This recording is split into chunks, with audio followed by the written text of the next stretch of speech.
हमें जेल में डालिए, हमें मारिए, हमें कुछ भी कर लीजिए, हम लड़ते रहेंगे, लड़ते रहेंगे, लड़ते रहेंगे जब तक वो गृह राज्य मंत्री आपका इस्तीफा नहीं देगा। तब तक हम लड़ते रहेंगे, हम हिलेंगे नहीं, हम हटेंगे नहीं।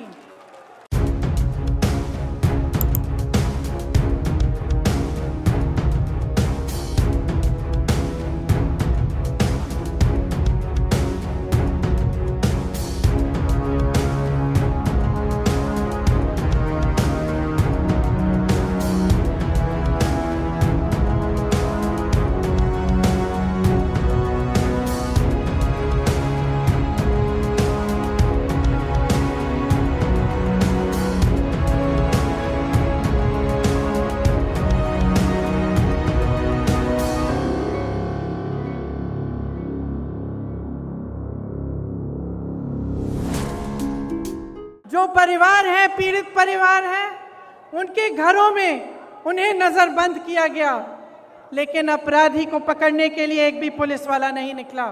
अपराधी के घर में उन्होंने निमंत्रण भेजा कि आप आकर हमसे बात करिए।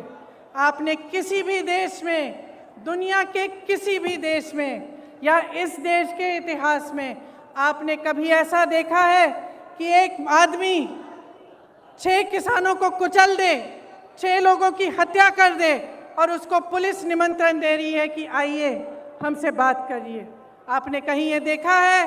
बताइए। कभी भी इस देश और इस दुनिया के इतिहास में ऐसा नहीं हुआ होगा। यहाँ के मुख्यमंत्री मंच पे बैठे हुए उस मंत्री का बचाव कर रहे हैं जिसके बेटे ने ऐसा काम किया है। जो प्रधानमंत्री लखनऊ आ सकते थे प्रदर्शन को देखने के लिए, उत्तर प्रदेश के प्रदर्शन को देखने के लिए, आजादी के प्रदर्शन को देखने के लिए,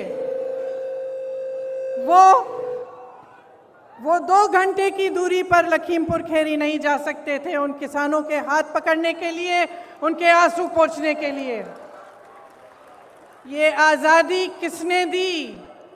जिस आजादी का महोत्सव मना रहे हैं, अमृत उत्सव मना रहे हैं, ये आजादी हमें किसने दी है?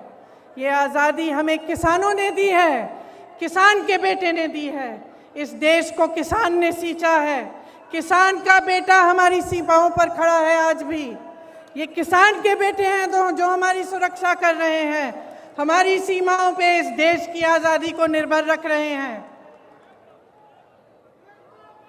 ये देश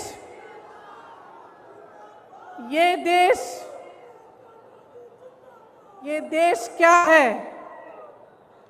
ये देश एक आस्था है, एक उम्मीद है। इसी न्याय की उम्मीद पर इस देश को आज़ादी मिली।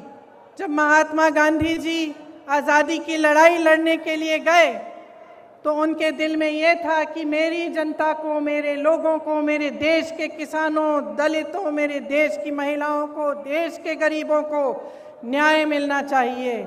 न्याय पर हमारा संविधान आधारित है, लेकिन इस देश में न्याय की उम्मीद सब छोड़ चुके हैं।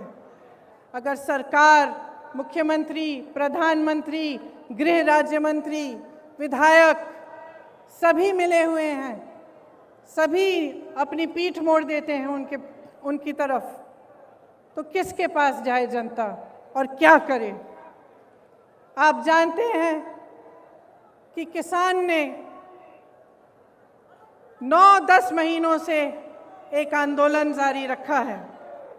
300 दिन से अधिक ये आंदोलन चला है। इसमें 600 से अधिक किसान शहीद हुए हैं। क्यों कर रहे हैं ये आंदोलन? ये आंदोलन इसलिए कर रहे हैं क्योंकि ये जानते हैं कि ये सरकार के जो 3 कानून हैं, उनके ज़रिए उनकी आमदनी, उनके खेत, उनके फसल सब इस सरकार के खरबपति मित्रों के पास जाने वाली है, उनके कब्जे में होने वाली है। मोदी जी के अरबपति मित्रों ने पिछले साल हिमाचल से सेब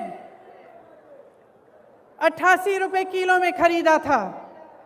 इस साल वही सेब 72 रुपए किलो में खरीद रहे हैं और सबकी मजबूरी हो गई है कि वो सेब का दाम घटाएं।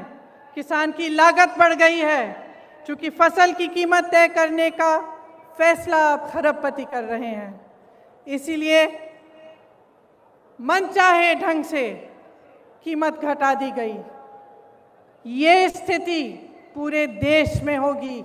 जब इनके कानून लागू होंगे तो आपकी खेती, आपके फसल सब आपसे छीना जाएगा।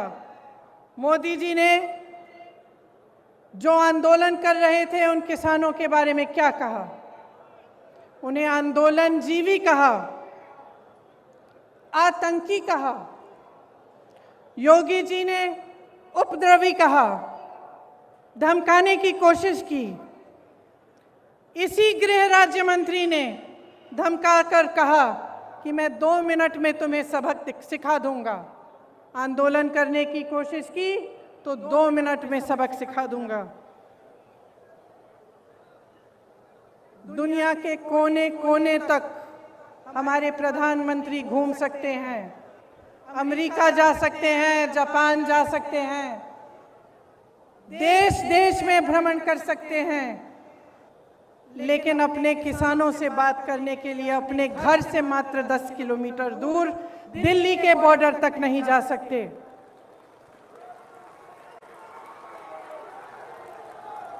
अपने आप को गंगा पुत्र कहने वाले हमारे प्रधानमंत्री ने गंगा मैया के आशीर्वाद से खेतों में फसल लहलहाने वाले करोड़ों गंगा पुत्रों का अपमान किया है। उनकी पूरी आमदनी, उनकी खेती, उनके फसल अपने खरबपति मित्रों को देने की साजिश की है। आप किसान हो, इस देश की आत्मा हो। जितने भी मंच पे नेता बैठे हैं उनको आपने बनाया है, आपकी मेहनत ने बनाया है इस देश को। ये कभी मत भूलिए। जो आपको आंदोलनकारी कहते हैं, जो आपको आतंकवादी कहते हैं, उनको न्याय देने के लिए मजबूर करिए। कांग्रेस के जितने भी कार्यकर्ता यहाँ हैं, किसी से नहीं डरते हैं, किसी से नहीं डरते हैं। हमें जेल में डालिए, हमें मारिए, हमें कुछ भी कर लीजिए, हम लड़ते रहेंगे, लड़ते रहेंगे, लड़ते रहेंगे जब तक वो गृह राज्य मंत्री आपका इस्तीफा नहीं देगा। तब तक हम लड़ते रहेंगे, हम हिलेंगे नहीं, हम हटेंगे नहीं।